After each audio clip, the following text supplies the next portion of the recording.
L'illusion de l'abondance. L'État allemand face au déclin de sa classe moyenne. Bienvenue sur Décryptage Allemagne.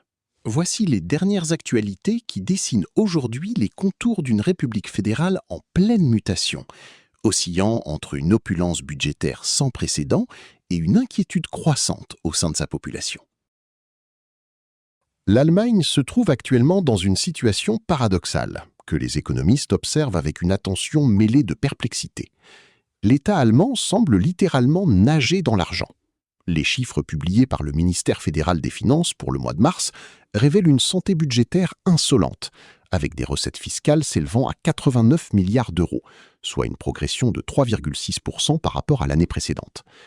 Cette manne financière, après un creux passager de l'impôt sur les sociétés en début d'année, est accueillie avec soulagement par la coalition au pouvoir à Berlin, souvent qualifiée de coalition de la transformation. Pourtant, derrière ces chiffres records se cache une réalité plus sombre pour ceux qui voient dans l'hypertrophie étatique la racine même des maux actuels. Cette abondance permet de financer les projets ambitieux des ingénieurs sociaux et écologistes de la majorité, mais elle s'appuie largement sur une pression accrue exercée sur les citoyens.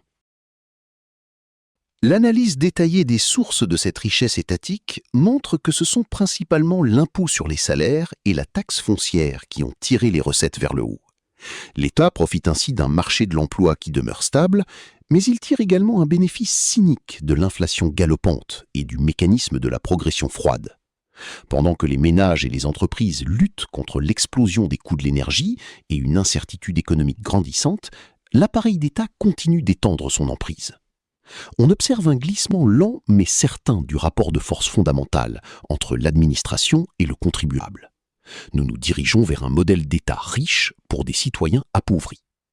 La constitution d'un patrimoine privé devient une barrière quasi infranchissable pour une part croissante de la société, tandis que le gouvernement multiplie les débats sur de nouvelles augmentations d'impôts, qu'il s'agisse des successions, de la fortune ou de la remise en cause du quotient conjugal. Cette déconnexion entre les ambitions de Berlin et la réalité vécue par la population a été illustrée de manière frappante lors d'une réception marquant le 75e anniversaire de l'Association des banques allemandes.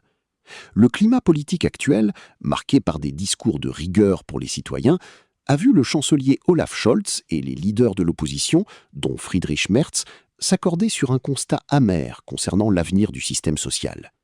La mise en garde est claire. La retraite légale ne servira plus à l'avenir que de couverture de base. Elle ne suffira plus à garantir le maintien du niveau de vie. Au lieu d'adapter les dépenses de l'État à la crise, on demande aux citoyens de s'habituer à un État toujours plus coûteux et à une protection sociale toujours plus précaire. Alors que la classe moyenne perd de sa substance, Berlin poursuit imperturbablement sa politique de redistribution, au risque d'atteindre le point de rupture où le système ne pourra plus être financé par une base de contributeurs exsangue. Parallèlement à ces enjeux financiers, une polémique majeure éclate autour d'une étude sur la radicalisation publiée par l'Office fédéral de la police criminelle, le BKA. Ce document de 600 pages, soutenu par plusieurs ministères fédéraux, suscite une vive émotion car il classe des médias alternatifs, dont la publication Tichys Einblick, dans des catégories de dangerosité politique.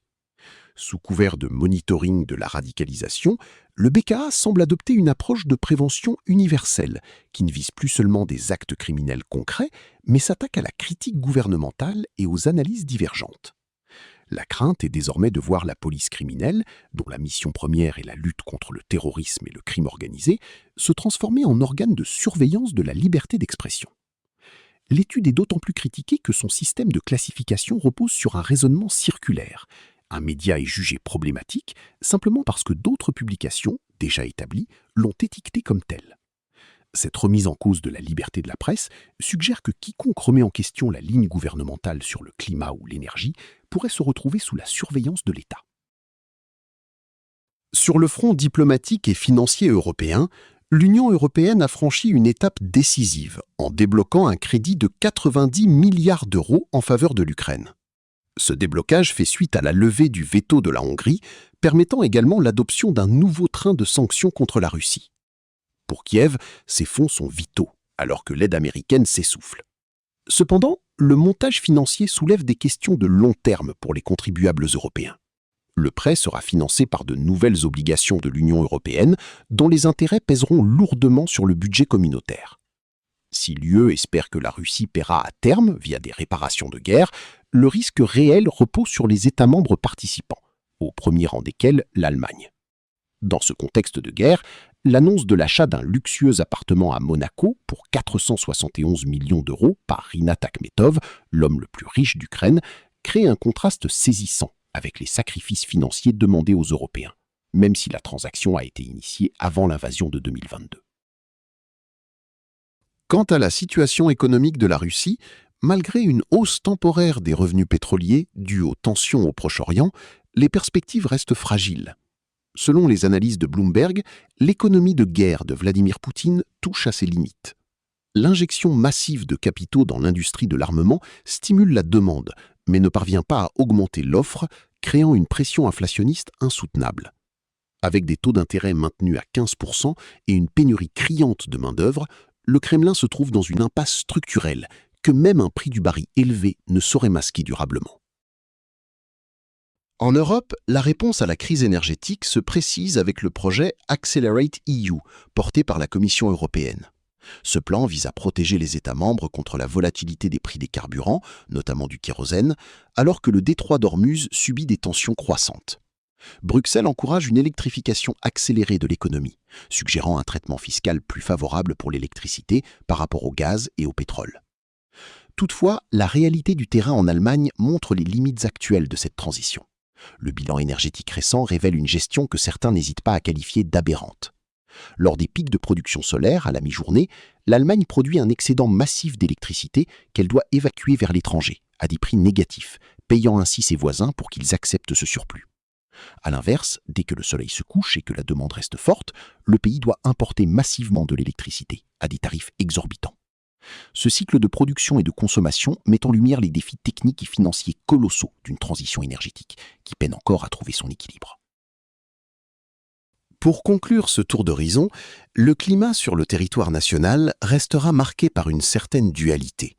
Si le nord du pays connaîtra des matinées couvertes, le sud profitera d'un ensoleillement généreux.